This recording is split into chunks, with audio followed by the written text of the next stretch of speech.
harus jaga jarak, kemudian memakai masker, kemudian yang ketiga adalah jauhi keramaian atau kerumunan, ya. Jadi nggak boleh sama-sama ini. Nah, sebelum kita memulai pelajaran kita hari ini, memimpin doa dulu.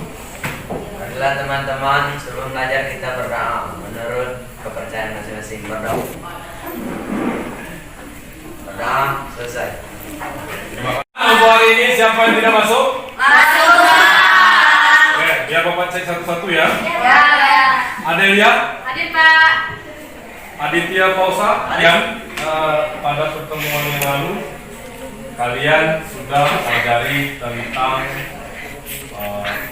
bentuk-bentuk dan pengertian mobilitas sosial. Nah, barangkali masih ada yang ingat apa itu mobilitas sosial? Oke, ya silakan. Mobilitas sosial adalah perpindahan posisi seseorang atau sekelompok warga dalam kelompok dari lapisan yang satu ke lapisan yang lain. Oke, yang lain semuanya masih ingat ya? Artinya begini, lapisan ini artinya dia berpindah, misalnya dari yang biasa menjadi kesuksesan. Nah, sekarang kalian buka bukunya dulu.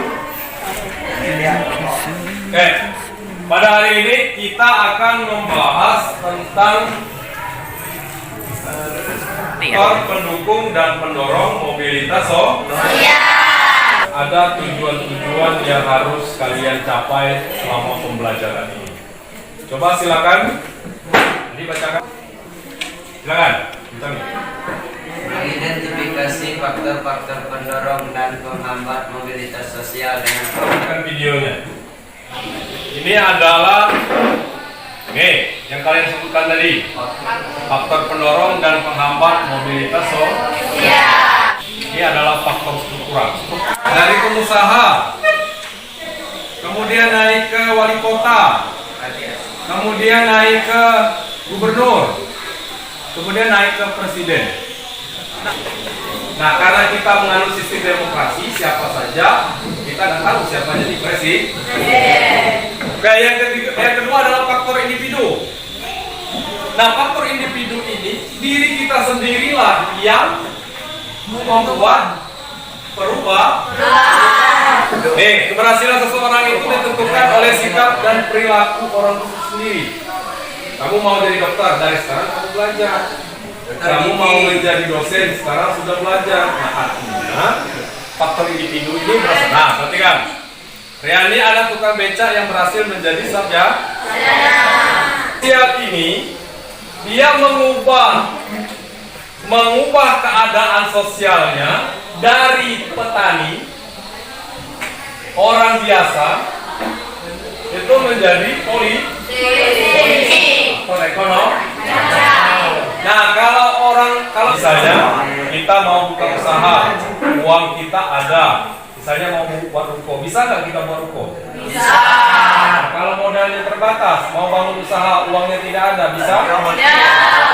Itu adalah faktor ekonomi. Ini namanya politik. Negara. Oke. Nah, ini perhatikan zaman dahulu. Nah, dulu kita dijajah oleh Belanda, dijajah oleh Jepang, akhirnya merdeka tahun 1945. Kalau kita tidak merdeka, kita tidak akan bisa sekolah seperti ini. Selamanya perang. Artinya kalau merdeka itu kan arti merdeka itu adalah Kemudian yang selanjutnya adalah faktor pendidikan. Tidak ada. Kita itu tidak boleh namanya membeda-bedakan. Sama saja. Yang penting berkok. Nah, sekarang yang selanjutnya adalah faktor penghambat. Ada yang tahu? Ada berapa macam faktor penghambat? Ada lewat. Oke, silakan. Ya. Nah, faktor penghambat mobilitas sosial. Satu, faktor kemiskinan. Kemudian faktor diskriminasi, betul tadi yang diomongkan. Nah, faktor kemiskinan dan diskriminasi inilah yang menghambat. Jadi, yang pertama adalah faktor kemiskinan. Nah, perhatikan. Rumahnya. Nah, kemiskinan diakibatkan oleh apa? Pendidikan yang rendah.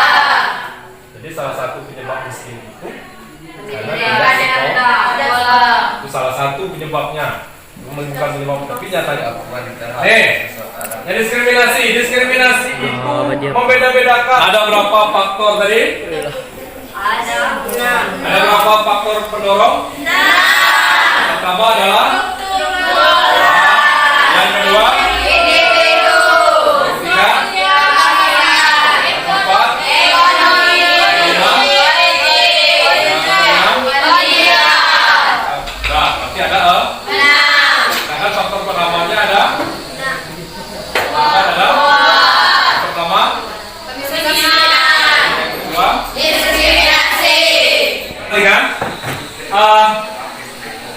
ini ada soal dari Bapak, ya. Sekarang kamu cari jawabannya. Silakan kerjakan. Nanti kita informasikan ya.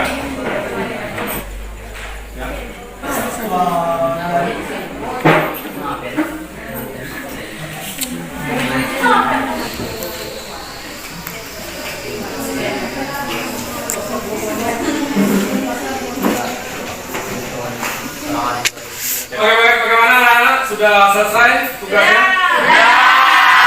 Oke, kalau sudah nanti ada yang maju ke depan ya. Siapa yang maju duluan nanti Bapak kasih nilai tambah. Paham? Nah, sekarang siapa yang mau maju untuk mempresentasikan hasilnya? Jelaskan faktor penghambat mobilitas sosial. Beberapa faktor penghambat mobilitas sosial adalah sebagai berikut. Yang pertama, kemiskinan. Kemiskinan merupakan status sosial yang sulit yang salah satunya disebabkan oleh pendidikan yang rendah. Kemudian yang kedua, diskriminasi. Diskriminasi adalah perbedaan perlakuan karena ras, agama, dan golongan. Kedua, buatlah contoh faktor penghambat mobilitas sosial. Pada zaman penjajahan, sekolah disediakan kualitasnya berbeda dengan sekolah-sekolah untuk bangsa Eropa. Masyarakat Indonesia sangat terbuka, oleh karena itu setiap orang bisa mencapai status sosial yang lebih tinggi. Misalnya jabatan politik tidak didasarkan pada keturunan, tapi tergantung dari kemampuan. Oke, bagus sekali, bagus ya jawabannya. Tepuk tangan dulu. Soal jika ada yang belum jelas, jika ingin bertanya silakan. Negara mana yang termasuk bangsa Barat? Bangsa Barat terdiri dari Belanda, Inggris, dan lain-lain. Oke, bagus ya. Tepuk tangan dulu. Itulah untuk pelajaran kita hari ini ya mengenai faktor pendorong dan penghambat mobilitas Barangkali ada yang bisa menyimpulkan apa hasil pelajaran kita hari ini, silakan. Ya, kemiskinan bukan berarti bukan alasan untuk tidak maju atau berkembang lebih baik lagi, asal selalu berbakti kepada kedua orang tua, belajar dengan tekun dan kerja keras. Oke, tepuk tangan dulu. Kesimpulan pelajaran kita hari ini adalah kemiskinan itu bukan menjadi penghalang untuk kita bisa lebih maju. Asalkan kita kerja keras, kita bekerja, mudah-mudahan minggu depan kalian lanjutkan materi tentang